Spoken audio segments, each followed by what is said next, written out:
Trixie? I'll do it! I'll make that blue-nosed bitty eat her heart out! That's great. I got it all planned out. When Emmett shows But up... we gotta do it my way. Huh? I'm no good with improvising, and I ain't gonna memorize no lines. But I was in this play once. The Parlourmaid's Predicament. I figure I could lift a scene from that. Okay. Only, I need a few props. Why am I not surprised? Some furs, a big diamond. It doesn't have to be real, understand? That makes it easier. And something from this friend of yours, Emmett. Has he got a photo album? I don't know.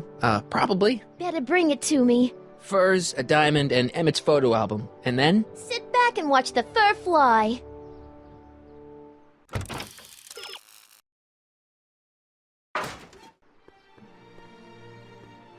The brown place is on Riverside Drive. Way too far to go on foot. I wonder how Doc's coming with the DeLorean.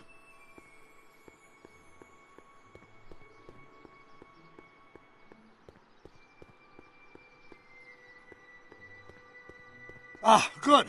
You're back. Give me the full report.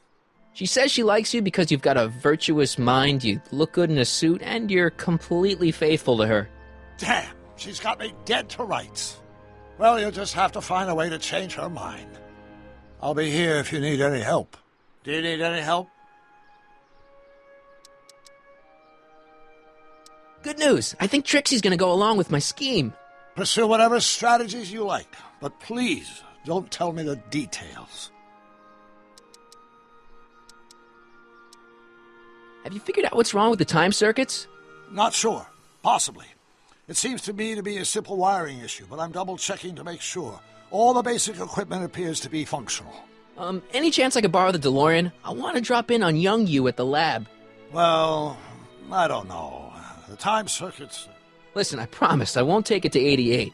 Even so, I'm worried about letting it out of my sight while it's still behaving unpredictably.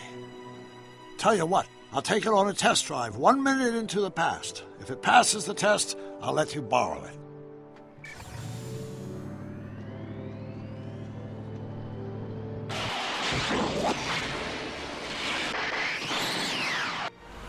It worked! Didn't it? I'm afraid not. In fact, the discrepancy appears to be getting worse. I arrived 6 hours ago. Oh, too bad. I didn't want to risk undoing any of the work you've done thus far, so I kept out of sight. But the time lag wasn't entirely a waste. I stopped by the hardware store and bought the parts for a chronometric analyzer. A what? A diagnostic device. See, I plug it into the time circuits and set them to cycle. When the green light goes off, I should have the data I'll need to understand the scope of the problem. Hey, no driving the exhibits off the lot! Looks like you'll have to find another set of wheels if you want to get to the lab.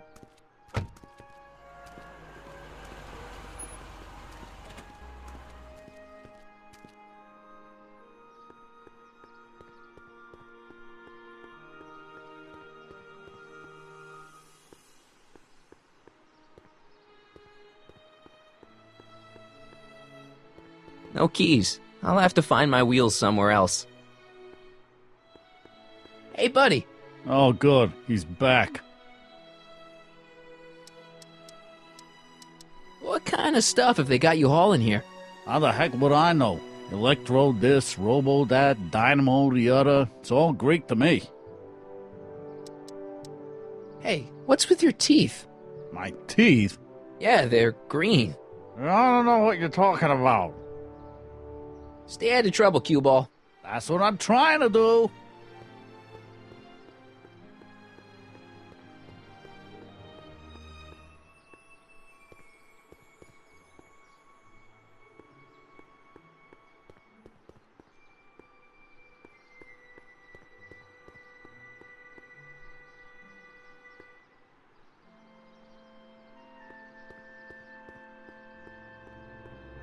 Come see the cars of the future. Brought to you by Statler DeSoto.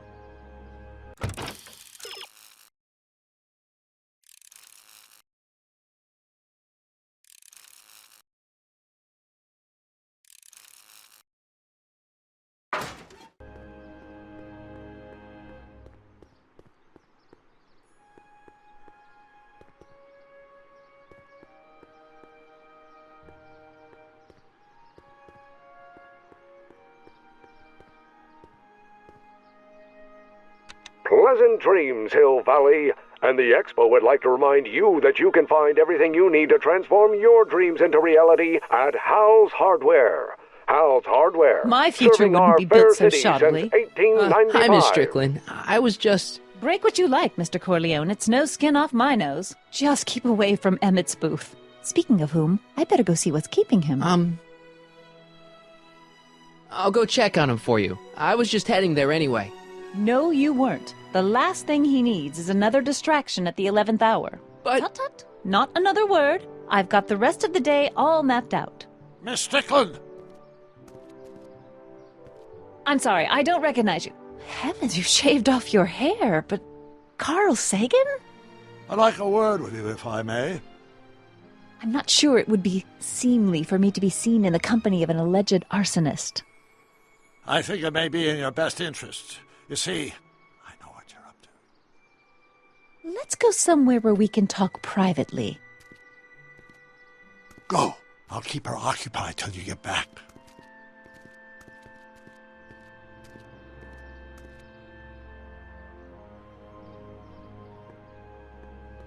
Hang on, Emmett. Hope you're ready for a big breakup.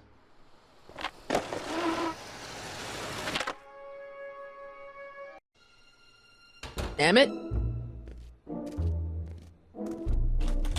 Thanks again for your assistance, Detective Parker. Detective? What the hell is Kid doing here?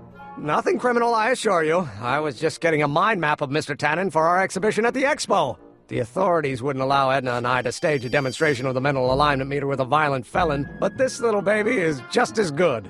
Okay, let's see, now what's next? Check the stew, sort the maps. Ooh, I almost forgot that. Edna really is cracking the whip, isn't she? Well, yes, but she's got my best interests at heart. Without her, I can get so distracted.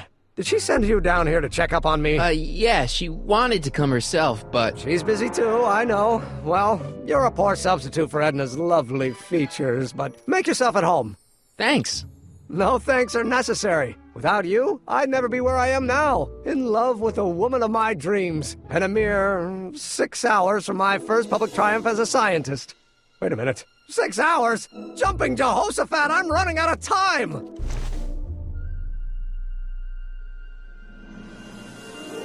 The mind of a degenerate criminal. It's Kid Tannen's mind map, as captured by our mind map helmet. You could tell he's a criminal just by looking at this? No, but when it's fed into the mental alignment meter... Weird. Weird nothing. It's science.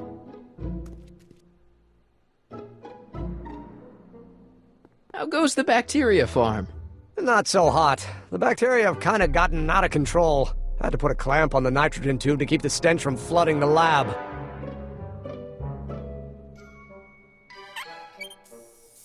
Phew. Ugh. Did the clamp fall off again? Yeah. Put it back on. Oh, I don't even know why I keep that bacteria tank around. Every time the clamp falls off the nitrogen tube, it takes a couple of minutes before I can get the stench out of the air. Whew.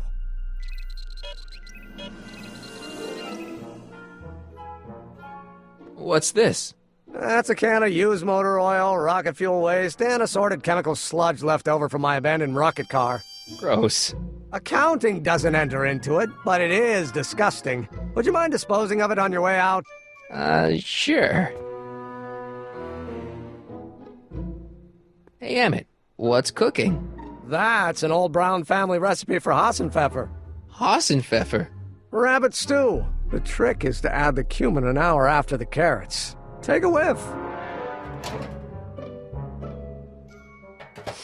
Isn't that just about the best thing you've ever smelled in your life? It's, powerful, yeah. I've got it on a slow boil for later.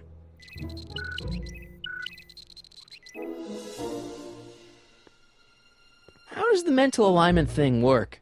Here, I'll show you. Hey! The test subject wears this mind mapping helmet, which probes the brain by measuring fluctuations in skin conductance and electrical resistance on the surface of the parietal lobe. Uh-huh. When I turn on the mind mapping helmet with this radio switch, the subject is exposed to a series of visual stimuli, intended to provoke a series of positive or negative responses, as indicated by these lights on the helmet. Hey, is that... As the responses are recorded, they're relayed to this special typewriter, which prints out a punch card that represents the subject's mind map. All I see is a bunch of holes. Well, to you, maybe. But to our mental alignment meter, this mind map is nothing less than a peek into your subconscious. Observe as I place your mind map into the MAM. Layabout? Is that machine calling me a slacker? No, your own physiological responses did.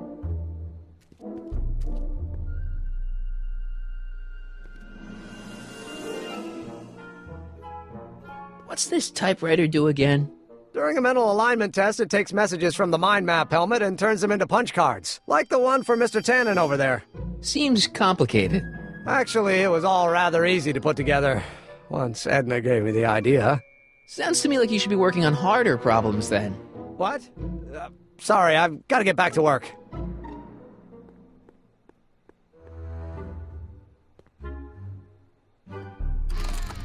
I'd be careful of that if I were you.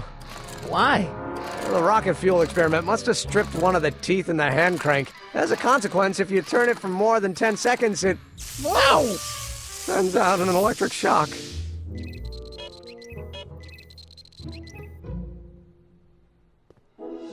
Hey, could we watch Frankenstein on this? Sorry, Michael, but I need this projector to trigger positive and negative visual stimuli for my mental alignment tests. Besides, a movie like Frankenstein should really be watched on a big screen, don't you think?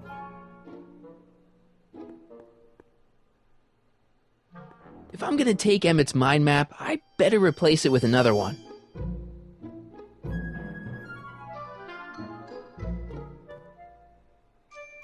Hey Emmett, got a sec? Why, yes. In fact, I've got several. So, you and Edna, how serious are you guys? Well, we both enjoy a good joke every now and then, but I'd say on the whole we're fairly serious people. Why do you ask? No. What I mean is, how serious is your relationship? Oh, well, as a scientist, I can't state this with 100% confidence, but I'm provisionally certain that I'm head over heels in love. Really? With Edna? What can I say? She's my muse. In the weeks since we've been courting, she's given me so many wonderful ideas.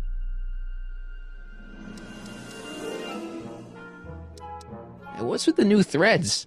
Do you like them? You look like Colonel Sanders. Who? Never mind. Edna gave them to me. She says my usual clothes don't have enough zing for a public exhibition. What do you say we take a break for a couple of hours and go see a movie? A couple of hours? Actually, it may be more like 70 minutes. I haven't got a couple of hours. I still got all these mind maps to sort, and the MAM's wiring is still giving me fits, and... I get it, you're busy. Can't believe you invented all this in 2 months. Well, like I said, there's not really a whole lot of inventing going on here. I just dressed up a $5 potentiometer with a lot of bells and whistles. But don't get me wrong, it does a remarkable job of telling whether a subject is currently liking or disliking what they're experiencing. But all the extra stuff about sorting out criminals from model citizens is mostly a bunch of hooey at this point. is all this new stuff what you're showing off at the expo? Yes, it's our mental alignment meter. Mental alignment meter? I thought you were working on some sort of rocket car. Oh, the rocket propulsion system was far too unreliable, as that incident with Einstein proved. By the way, whatever happened to Einstein? I wish I knew. Anyway, I started tinkering with an alternate method of propulsion, but that was before things started heating up with Edna. Our conversations about the possibilities of applying technology to social ills pushed my research in a whole new direction. What's a mental alignment meter? It's the most revolutionary piece of technology since the cotton gin. What does it do? It reads and interprets the subconscious desires of the human mind. Why would you want to probe people's minds? Why wouldn't you? Imagine being able to diagnose mental disorders with a flick of a switch, or detect the truthfulness of courtroom testimony merely by connecting a witness to a small portable device. Your machine does all that? Not yet. Frankly, right now the whole thing's just a gussied-up potentiometer. But with years of refinements and a whole lot of investors, the MAM will be able to identify countless psychosis and neurosis, alcoholism, acrophobia, Oedipal complexes. And? And then we can set about curing them, of course. Of course. Anyway. You look busy. Why don't we talk later? Sure thing.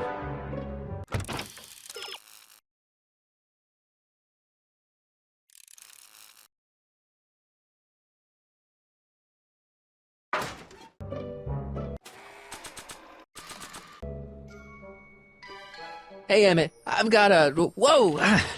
Whoops. What the heck? Oh, jeez, I'm sorry. Your suit's ruined. Edna's gonna be royally PO'd. Wrong. What? When Edna gave me this suit, I realized that the probability of me keeping it clean was infinitesimally remote, so I spent a few hours whipping up this. Whoa! What was that? A chemical compound capable of wiping the grime off any surface. Emmett, you'll make a fortune. Not anytime soon, I'm afraid. Due to an inherent instability in its molecular makeup, after 12 hours, the cleanser's component chemicals break down into a series of cloth-shredding enzymes, rendering it unsuitable for commercial use. Wait a minute. Does that mean your suit's gonna dissolve in 12 hours? Hey, gods, no. The solution dissipates into the air after it's applied. But it does mean that after this batch of cleanser ages another 11 hours and 53 minutes, it would eat away this suit faster than 1,000 starving moths. And that would be a crisis of unimaginable proportions. Why? Because this suit belongs to Edna's grandfather, who wore it on his wedding day. Poor guy was gunned down just a few years later. Emmett? Well, enough wool gathering. Back to work.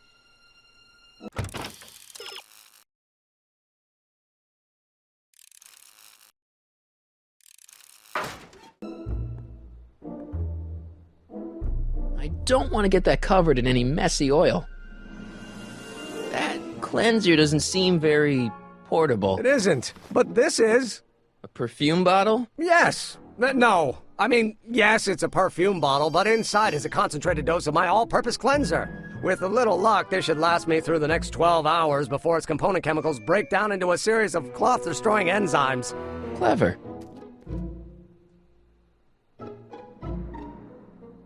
What the hell is that? What? Sorry, I thought I saw a tarantula.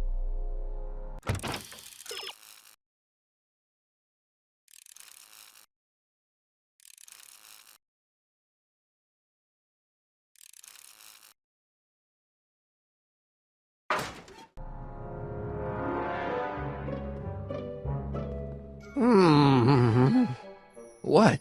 I was just thinking about the future. All that talk about Edna's grandfather made me realize something. Please let it be something about lightning. Life can be short, sometimes brutally so. So why not seize the day and grab your happiness while you can? I'm not sure I like where this is going. I was saving this for next Valentine's Day, but why should I? I know what I want. Emmett, no. I'm gonna ask Edna to marry me. Right now. No! Oh, right. I'll wait until tonight at the expo. It'll be much more romantic that way. Just think. By this time tomorrow, Edna and I will be engaged and will be the toast of the scientific community. And I owe it all to you. You're welcome. Hey, Emmett, I've got to go out for a while. I thought Edna sent you to make sure I wasn't getting distracted. Oh, you'll be fine.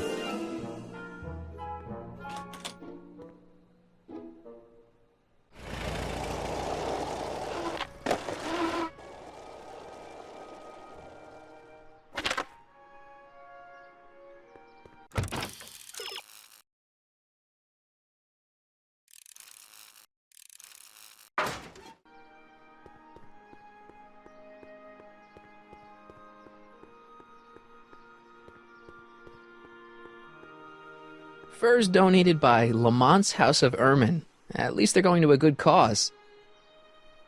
They're stuck tight in this tar.